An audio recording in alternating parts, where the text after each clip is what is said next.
ವೀಕ್ಷಕರೇ ನಮಸ್ಕಾರ, ನೀವು ನೋಡ್ತಾ ಇದ್ದೀರಾ ನ್ಯೂಸ್ ಫಾಸ್ಟ್ ಲೈವ್. ನಾನು ವಾಸುದೇವ್ ಮಾರ್ನ. ಮೊದಲಿಗೆ ಹೆಡ್ಲೈನ್ಸ್. ವಾಲ್ಮೀಕಿ ಹಗರಣದ ತನಿಖೆ ಸಿಬಿಐಗೆ ಇಲ್ಲ. ಯೂನಿಯನ್ ಬ್ಯಾಂಕ್ ಸಲ್ಲಿಸಿದ್ದ ರಿಟ್ ಅರ್ಜಿ ವಜಾ. ಎಸ್ಐಟಿಯೇ ತನಿಖೆ ನಡೆಸುವಂತೆ ಹೈಕೋರ್ಟ್ ಆದೇಶ.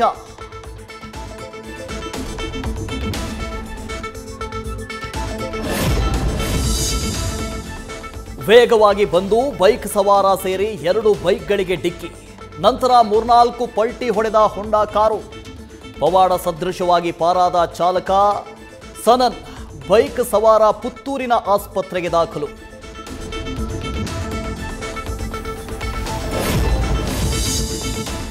ಕಂಟ್ರೋಲ್ ತಪ್ಪಿ ಶಾಲಾ ಮಕ್ಕಳನ್ನ ಕರೆದೊಯ್ತಾ ಇದ್ದ ಕಾರು ಪಲ್ಟಿ. 2 ಮಕ್ಕಳು, ಚಾಲಕನಿಗೆ ಗಂಭೀರ ಗಾಯ.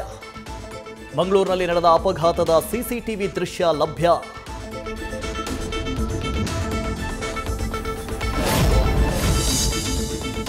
ದೇವಸ್ಥಾನದ ಹಣ ದೇವಾಲಯಕ್ಕೆ ಮೀಸಲಿಡಬೇಕು.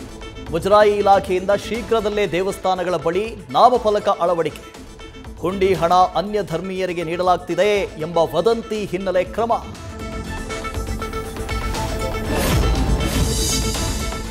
ಮೂರು ಕ್ಷೇತ್ರಗಳಲ್ಲಿ ಮಧ್ಯಾಹ್ನದವರೆಗೂ ಬಿರುಸಿನಿಂದ ಸಾಗಿದ ಮತದಾನ. 3 ಗಂಟೆಯವರೆಗಿನ ಮಾಹಿತಿ ಪ್ರಕಾರ 65%ಕ್ಕೂ ಹೆಚ್ಚು ಮತದಾನ. ಚನ್ನಪಟ್ಟಣದಲ್ಲಿ 67.63%, ಶಿಗ್ಗಾವಿಯಲ್ಲಿ 59.62% ಹಾಗೂ ಸಂಡೂರಿನಲ್ಲಿ 58.10% ಹಕ್ಕು ಚಲಾವಣೆ. ನ್ಯೂಸ್ ಫಸ್ಟ್, ನಿರ್ಭೀತಿಯಿಂದ ನಿಮ್ಮ ಪರವಾಗಿ.